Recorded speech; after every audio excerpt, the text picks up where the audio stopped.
बेंगलुरु की उस घटना के बारे में बताएंगे जिस पर हमारे देश में आज काफी बहस हो रही है।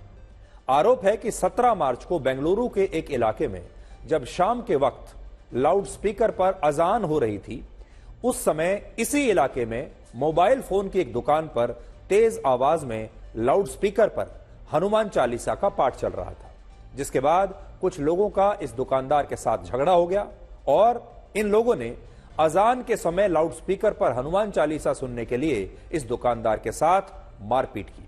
इस दुकानदार को कहा कि इस समय उसे यह हनुमान चालीसा बंद कर देनी चाहिए, यह नहीं बजाना चाहिए। और इसके बाद इस घटना ने काफी तूल पकड़ लिया।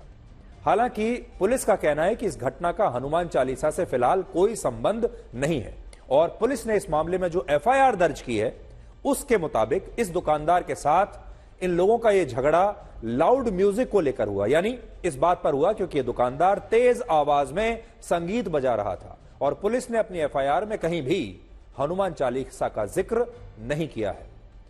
बेंगलुरु पुलिस का कहना है कि वो सभी पहलुओं से इस मामले की जांच कर रही है और उसने 3 लोगों को गिरफ्तार भी किया है, जिनमें एक आरोपी का नाम मोहम्मद सुलेमान है, दूसरे का नाम मोहम्मद शाहनवाज है और तीसरे का नाम रोहित है।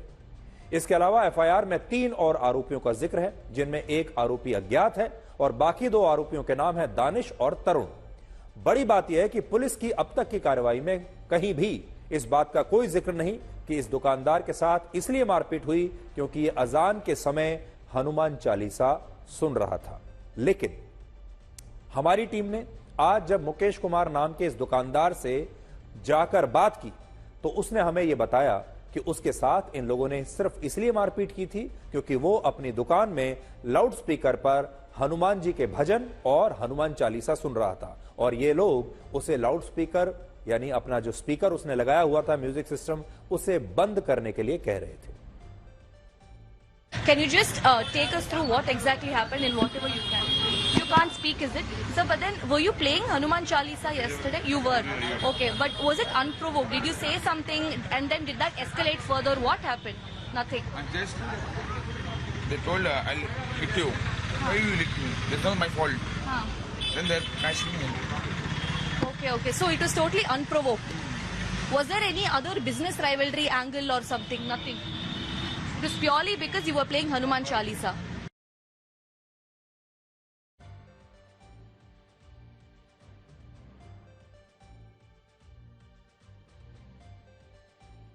इस मामले में यह सवाल भी उठ रहा है कि जब शिकायतकर्ता खुद यह बात कह रहा है कि उसके साथ इसलिए मारपीट हुई क्योंकि वो अपनी दुकान में लाउड स्पीकर पर हनुमान चालीसा सुन रहा था, तब ऐसे में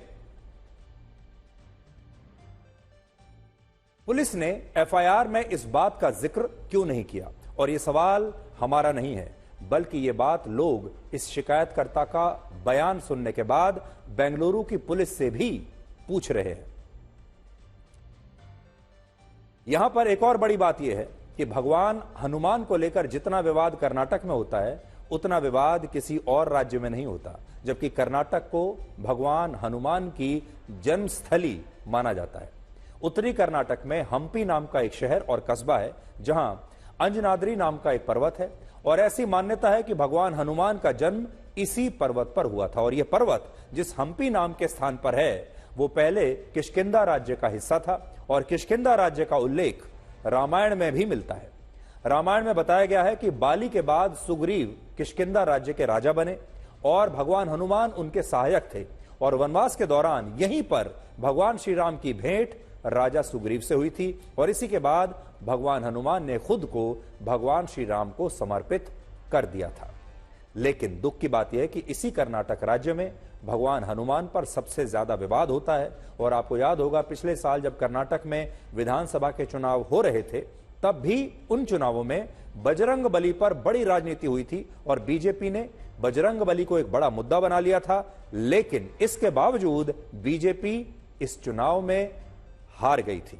लेकिन आगे बढ़ने से पहले मैं आपको उस दुकानदार का एक बयान सुनाना चाहता हूं जिस बयान में इस दुकानदार ने इस पूरे घटनाक्रम के बारे में बताया है और हमें नहीं बल्कि पूरे मीडिया को बताया है। तो यह बयान आप इस बेंगलुरु के दुकानदार का आज पहले ध्यान से सुन लीजिए जिसमें यह पूरे घटनाक्रम के बारे में बता रहा है। अब आपको यह बताते हैं कि आज सुप्रीम कोर्ट ने चुनावी बॉन्ड के मामले में अपनी सुनवाई जारी रखी है और चुनावी बॉन्ड का जो मामला है यह सुप्रीम कोर्ट में लगातार रोज हेडलाइन बना रहा है। आज भी सुप्रीम कोर्ट ने 3 बड़ी बातें कही हैं जो देश को पता होनी चाहिए चुनावी बॉन्ड्स के बारे में। पहली बात सुप्रीम कोर्ट ने कही कि स्टेट बैंक ऑफ इंडिया ने अदालत के आदेश के बावजूद इलेक्टोरल बॉन्ड से जुड़ा पूरा डेटा चुनाव आयोग को नहीं सौंपा है। तो पहली बात सुप्रीम कोर्ट ने स्टेट बैंक को कहा कि सारा डेटा कहां है, आपने तो अभी तक अधूरा डेटा दिया है, हमें पूरा डेटा चाहिए। अदालत ने दूसरी बात यह कही कि स्टेट बैंक ऑफ इंडिया ने चुनाव आयोग को यह नहीं बताया कि जो चुनावी बॉन्ड्स राजनीतिक पार्टियों को चंदा देने के लिए खरीदे गए उन बॉन्ड्स का अल्फा न्यूमेरिक नंबर और सीरियल नंबर क्या था। और इस बात पर मुख्य न्यायाधीश जस्टिस डी.वाई. चंद्रचूड़ ने आज काफी नाराजगी भी जताई और उन्होंने कहा कि भाई ये अल्फा न्यूमेरिक नंबर और सीरियल नंबर कहां है, ये कब आएंगे।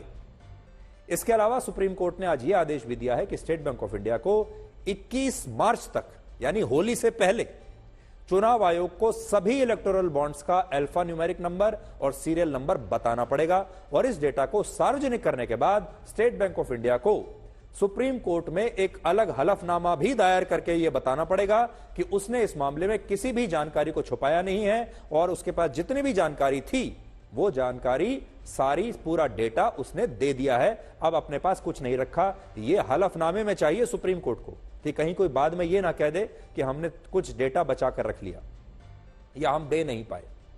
जबकि स्टेट बैंक ऑफ इंडिया ने सुप्रीम कोर्ट से कहा कि वो किसी भी जानकारी को या डेटा को छुपाना नहीं चाहता और बैंक चुनाव आयोग को बॉन्ड नंबर से जुड़ा सारा डेटा सौंप देगा।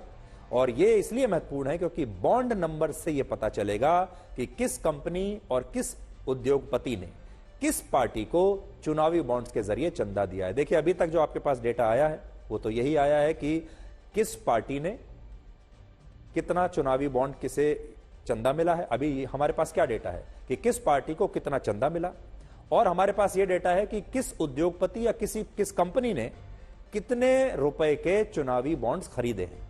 लेकिन यह डेटा अभी तक नहीं आया है कि किस उद्योगपति ने किस कंपनी ने किस पार्टी को चंदा दिया है। हालांकि कुछ पार्टियों ने यह जानकारी स्वतः ही सार्वजनिक कर दी है कि हमें कहां कहां से चंदा मिला है, लेकिन बड़ी बड़ी पार्टियों ने अभी तक यह जानकारी नहीं बताई है।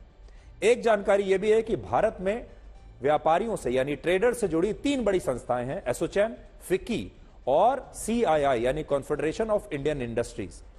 और इन तीनों ने आज सुप्रीम कोर्ट से आग्रह किया है कि सुप्रीम कोर्ट चुनावी बॉन्ड्स के यूनिक नंबर्स को सार्वजनिक करने का आदेश ना दे और यह जानकारी गोपनीय ही रखी जाए कि किस उद्योगपति ने और किस कंपनी ने किस पार्टी को चंदा दिया है। तो आप सोचिए ये उद्योगपतियों की और कंपनियों की जो संस्थाएं हैं ये सुप्रीम कोर्ट में पहुंच गई और ये चाहती हैं कि ये डेटा गुप्त रहे ताकि इनके जो सदस्य हैं, मेंबर्स हैं, लोगों को ये ना पता चल जाए कि इन्होंने किस पार्टी को चंदा दिया है।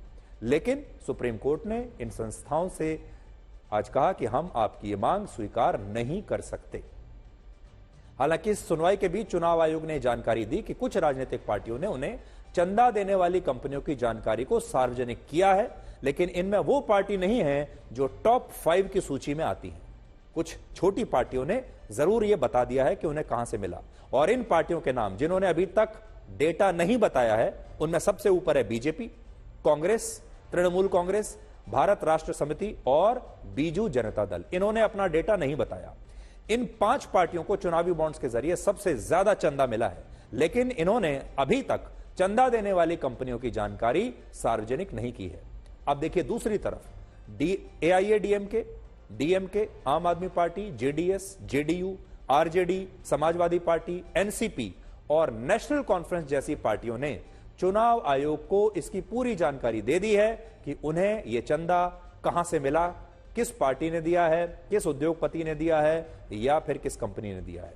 तमिलनाडु के मुख्यमंत्री एम.के. स्टालिन की पार्टी डीएमके ने बताया है कि उसे कुल मिलाकर 656 करोड़ रुपए का जो चंदा मिला उसमें से 509 करोड़ रुपए उसे अकेले एक कंपनी यानी फ्यूचर गेमिंग नाम की उसी कंपनी से मिला है जिसने सबसे ज्यादा इलेक्शन बॉन्ड्स खरीदे थे। 1368 करोड़ रुपए के चुनावी बॉन्ड्स इस कंपनी ने खरीदे हैं और डीएमके के 656 करोड़ के चंदे में से 509 करोड़ रुपए सोचिए अकेले इस आदमी ने दे दिए। इसका मतलब यह हुआ कि लॉटरी का बिजनेस करने वाली इस कंपनी ने अपने 37% चुनावी बॉन्ड सिर्फ एक पार्टी डीएमके को दे दिए। इससे भी बड़ी बात यह कि तमिलनाडु में डीएमके को इसमें से ज्यादातर चंदा राज्य में उसकी सरकार बनने के बाद दिया गया है। सरकार बन गई उसके बाद चंदा दिया है। वर्ष 2021 में सरकार बनने से पहले डीएमके को 212 करोड़ रुपए का चंदा मिला था। सरकार बनने के बाद डीएमके को 444 करोड़ रुपए का चंदा मिला। सीधा सीधा मतलब यह है कि डीएमके को 68% चंदा सरकार बनने के बाद मिला और इस कुल चंदे में से 78% चंदा उसे सिर्फ एक कंपनी से मिला। सोचिए, अगर ये एक कंपनी डीएमके को तमिलनाडु में उसकी सरकार बनने के बाद इतना चंदा दे रही है तो इसके पीछे क्या वजह रही होगी। और यहां एक सवाल यह भी है कि यह कंपनी चुनावी बॉन्ड्स खरीदने के लिए इतना सारा पैसा लाई कहां से और इसे चुनावी बॉन्ड्स में ऐसी क्या दिलचस्पी है। चुनाव आयोग के मुताबिक फ्यूचर गेमिंग नाम की इस कंपनी ने वर्ष 2019 से 2024 के बीच 5 साल में कुल मिलाकर 1368 करोड़ रुपए के चुनावी बॉन्ड्स खरीदे। लेकिन क्या आप जानते हैं कि वर्ष 2016 और 17 से वर्ष 2022-23 के बीच इस कंपनी का नेट प्रॉफिट यानी नेट मुनाफा 627 करोड़ रुपए था। इस फिगर को ध्यान से आप देखिएगा। 5 साल में इसका नेट प्रॉफिट 627 करोड़ रुपए था। यह उसकी नेट कमाई थी। कमाई मतलब प्रॉफिट, मुनाफा।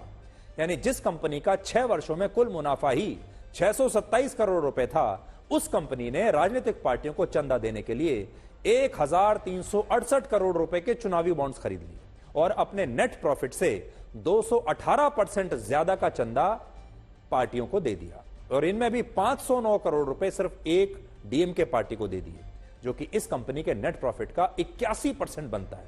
यहां बात सिर्फ इस एक कंपनी की नहीं है, इसमें आपको सोचना होगा कि यह कंपनी आखिर डीएमके से क्या चाहती है। कोलकाता की एक और company Madan Lal limited company ने 185 करोड़ रुपए का चंदा दिया, जबकि उसका 6 वर्षों का नेट प्रॉफिट सिर्फ 2 करोड़ है। 2 करोड़ रुपए का नेट प्रॉफिट है और 185 करोड़ के चुनावी चंदा उन्होंने चंदा दे दिया। एक और कंपनी है क्विक सप्लाई। इसने 5 साल में 410 करोड़ रुपए का चंदा दिया है, जबकि उसका 6 वर्षों का नेट प्रॉफिट सिर्फ 143 करोड़ रुपए है। कोलकाता की एक कंपनी एमकेजी एंटरप्राइजेज लिमिटेड ने 192 करोड़ रुपए का चंदा दिया, जबकि उसका 6 वर्षों का कुल मुनाफा ही सिर्फ 60 करोड़ है।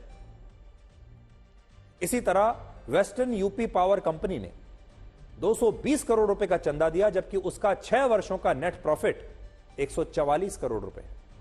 और भारती एयरटेल लिमिटेड ने 198 करोड़ रुपए के चुनावी बॉन्ड्स खरीदे, जबकि वर्ष 2019-20 से 2022-23 के बीच इस कंपनी को 65,000 करोड़ रुपए का घाटा हुआ है।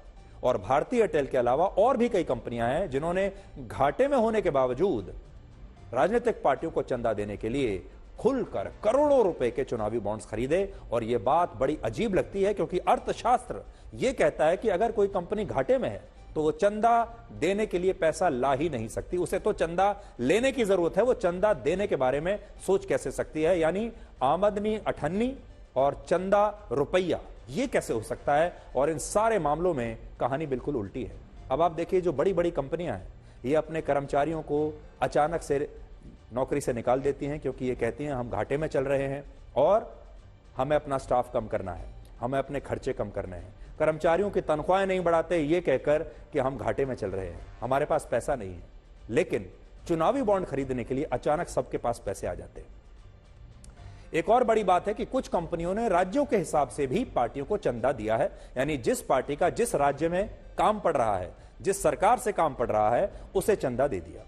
जैसे फ्यूचर गेमिंग कंपनी के बाद सबसे ज्यादा 980 करोड़ रुपए के चुनावी बॉन्ड्स तेलंगाना की कंपनी ने खरीदे, जिसका नाम है mega engineering and infrastructure limited. इस कंपनी ने तमिलनाडु में डीएमके को 105 करोड़ रुपए का चंदा दिया, जबकि कर्नाटक में इसी कंपनी ने जेडीएस पार्टी को सबसे ज्यादा 50 करोड़ रुपए का चंदा दिया है। सबसे ज्यादा चंदा देने वाली पार्टियों में है।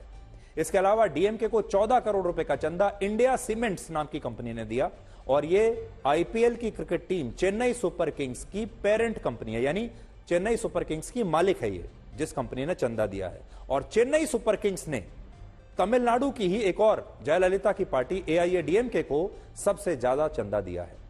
यानी आप सोचिए कि आईपीएल की टीम वाले लोग भी चंदा दे रहे हैं। चुनाव आयोग के मुताबिक 2018 से 2019 के बीच एआईएडीएमके को 6 करोड़ 10 लाख रुपए के चुनावी बॉन्ड्स मिले, जिनमें से लगभग 80% यानी 5 करोड़ रुपए के चुनावी bonds Chennai super Kings team से पार्टी को मिले हैं। अब बात जो समझ में नहीं आ रही वो ये है कि चेन्नई सुपर किंग्स जो टीम है आईपीएल की, उसे एआईएडीएमके को 5 करोड़ रुपए चंदा देने की क्या आवश्यकता पड़ गई और उनका एआईएडीएमके से क्या काम है। इसके अलावा आम आदमी पार्टी को अप्रैल 2018 से मई 2019 के बीच 5 करोड़ 75 लाख रुपए के चुनावी बॉन्ड्स मिले, जिनमें से सबसे ज्यादा 3 करोड़ रुपए के चुनावी बॉन्ड्स बजाज ग्रुप ने आम आदमी पार्टी को दिए हैं। यानी सबसे ज्यादा जो पैसा आया है आम आदमी पार्टी को वो बजाज ग्रुप से आया है। जबकि गुजरात की सबसे बड़ी फार्मा कंपनी टोरेंट फार्मास्यूटिकल्स ने आम आदमी पार्टी को 1 करोड़ रुपए का चंदा उस अवधि में दिया है। तो अब आप ये भी सोच लीजिए कि आम आदमी पार्टी ने असल में गुजरात में भी चुनाव लड़ा था विधानसभा में, और हो सकता है कि गुजरात की एक बड़ी फार्मा कंपनी ने इसीलिए उसे चंदा दे दिया। इसी तरह शरद पवार के अध्यक्ष रहते हुए एनसीपी को जनवरी 2019 से मई 2019 के बीच 37 करोड़ 75 लाख रुपए का चंदा मिला, जिसमें से 3 करोड़ 75 लाख रुपए का चंदा साइरस पूनावाला ने दिया, जो कोविशील्ड वैक्सीन बनाने वाली company serum institute of India के मालिक हैं या मैनेजिंग डायरेक्टर हैं। तो आप देखिए उन्होंने चंदा दिया है एनसीपी को, जिन्होंने कोविशील्ड भारत में बनाई थी, और आप में से बहुत सारे लोगों ने इनकी जो कोविड की वैक्सीन है वो आपने लगवाई भी होगी।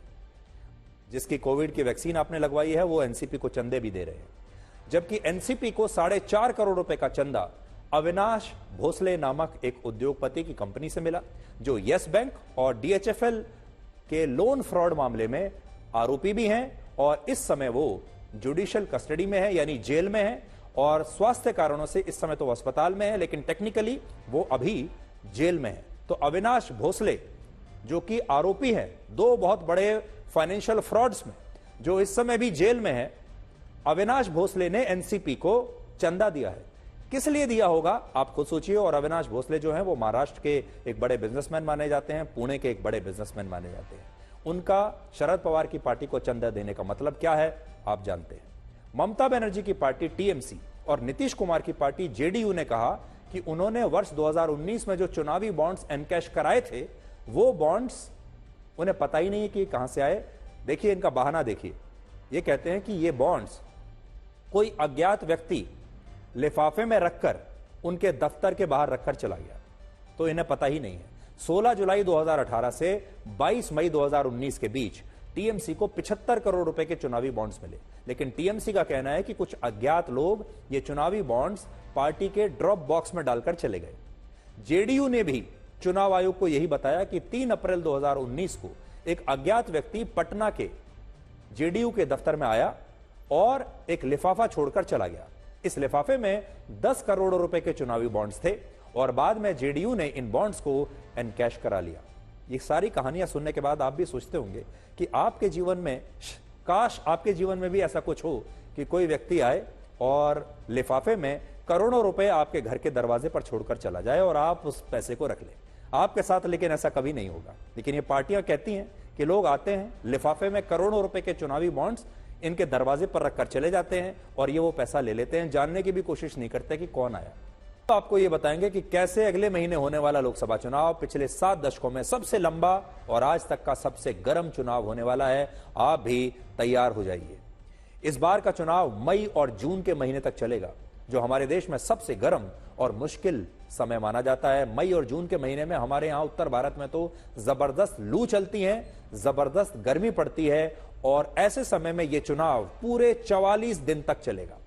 इनमें पहले चरण के लिए 19 अप्रैल को वोटिंग होगी और आखिरी चरण के लिए 1 जून को वोटिंग होगी, और कुल 44 दिनों में लोकसभा की 543 सीटों के लिए यह चुनाव होगा। इन चुनावों का नतीजा 4 जून को आएगा, और आजाद भारत के इतिहास में सिर्फ दूसरी बार होगा जब लोकसभा के चुनाव जून के महीने तक चलेंगे। और इसलिए बड़ी बात है क्योंकि इस बार अप्रैल, मई और जून की गर्मी अब तक के सारे रिकॉर्ड तोड़ने वाली है। अनुमान है कि इस बार अप्रैल, मई और जून का महीना मानव इतिहास का सबसे गर्म महीना साबित होगा और इस भीषण गर्मी में भारत के लगभग 97 करोड़ वोटर्स को पोलिंग बूथ पर जाकर वोट डालना होगा और इसीलिए इस बार के चुनाव भारत के लोगों के लिए बहुत मुश्किल होने वाले हैं और भारत की जनता ही नहीं, राजनीतिक नेताओं के लिए भी बहुत मुश्किल होने वाला है यह चुनाव, क्योंकि इन नेताओं को इस भर गर्मी में उत्तर भारत में लूओं के बीच तपती दोपहरी में चुनाव प्रचार के लिए बाहर निकलना पड़ेगा, रैलियां करनी पड़ेगी, रोड शो करने पड़ेंगे। भारत में पहली बार लोकसभा के चुनाव 1951 और 52 में हुए थे और यह चुनाव 120 दिनों तक चले थे।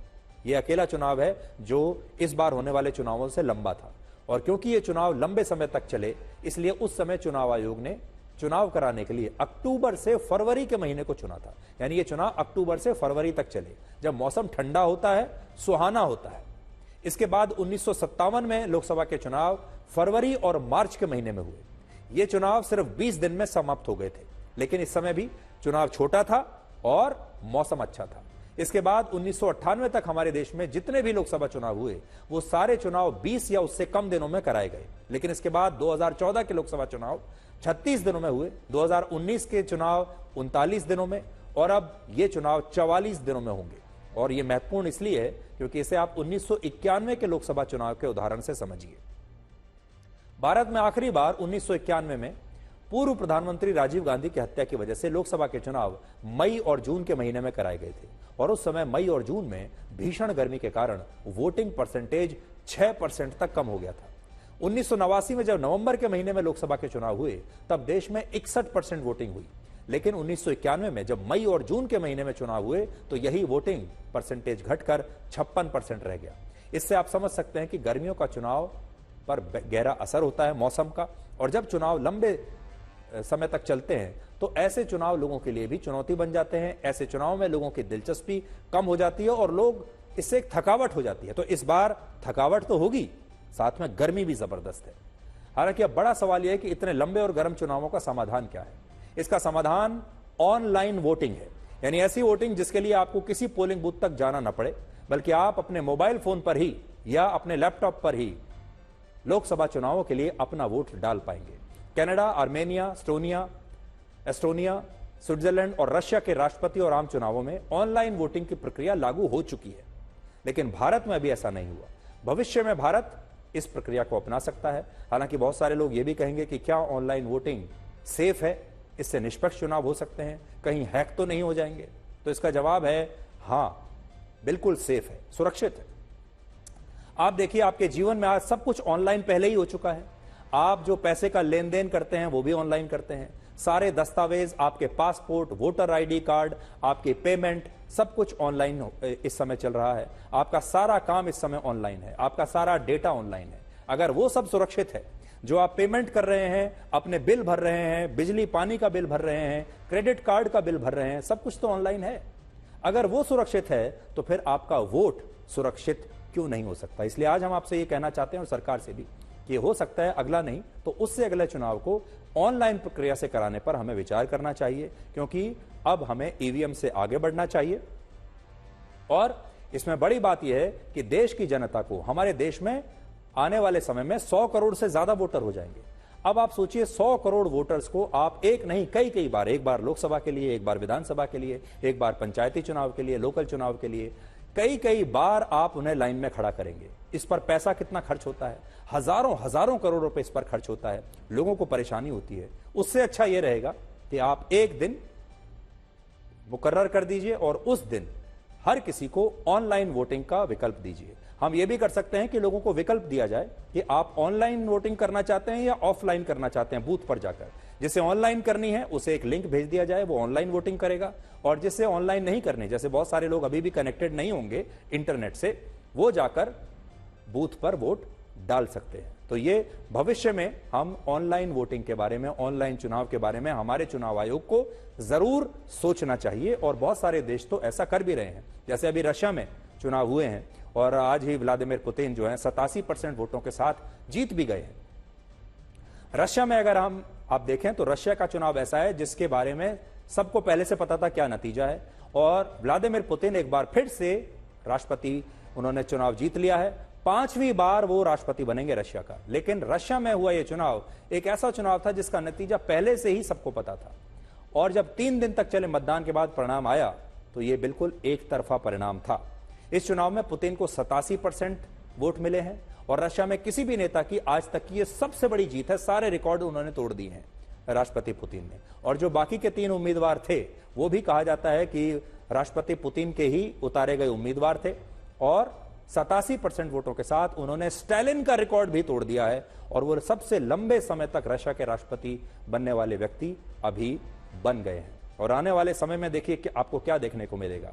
राष्ट्रपति पुतिन अब लंबे समय तक बने रहेंगे रशिया के राष्ट्रपति। शी जिनपिंग चीन में लंबे समय तक राष्ट्रपति बने रहेंगे, और अगर प्रधानमंत्री मोदी दोबारा से चुनाव जीत कर आ गए तो वो भी अब लंबे समय तक और अगले कम से कम 29 तक देश के प्रधानमंत्री रहेंगे। और ये 3 बड़े नेता आपको वैश्विक राजनीति में लंबे समय तक नजर आएंगे।